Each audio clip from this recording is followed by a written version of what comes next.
अस्सलाम वालेकुम। दिलबर मौलाई दा सलाम कबूल होवे और मेरा चैनल सब्सक्राइब कर गिनसो। अज असां जामपुर दे एक प्यारे शायर प्यारे दोस्त मोहतरम जनाब मलिक नासिर दीना साहब दे नाल बैठे हैं। सारे अच्छे दोस्त हैं, अच्छी शायरी करें। रशीद उश्तर दे शागिर्द हैं। 1993 दी इन्हां दी पैदाइश है। माशाअल्लाह मजदूर हैं, जफाकश हैं, शायरी के हवाले नाल बड़े तख्लीकार हैं। आओ असां उन्हां दा तारुफ और उन्हां दा कलाम उन्हें कने सुनदे हैं।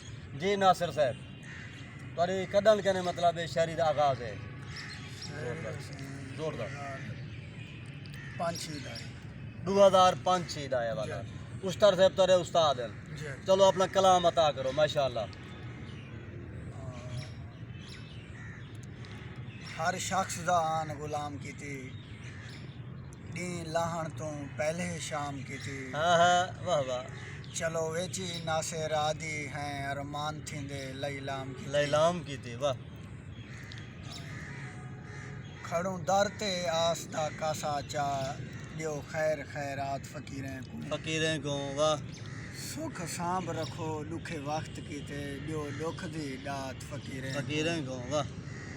मता वक्त दा फिरा फिर पोवे, ना दासा औकात फकीरें को। वाह वाह। कश कोल च नासिर कुछ तां सट थी गई है रात फकीरें। हाँ हाँ, वाह वाह वाह वाह। इमें एक ब्याह दोहरा सुने सो माशाअल्लाह। पंध पीत परीत दे खा गए हैं, हाँ हाँ, थाए पैर तलहट हन टोर टोरते। वाह वाह। क्या आखां राह दे रोगें दा, गए पत्थर कट हन टोर टोरते। वाह वाह। वल वल आ वंजदी वेल दे विच, गए रस्ते रट हन टोर टोरते। हाँ हाँ, उंदे पेरें नासिर मेहंदी है, साडे हां ते फाठ हन टोर टोरते। वाह वाह वाह। बहुत खूब, बहुत शुक्रिया जी माशाअल्लाह।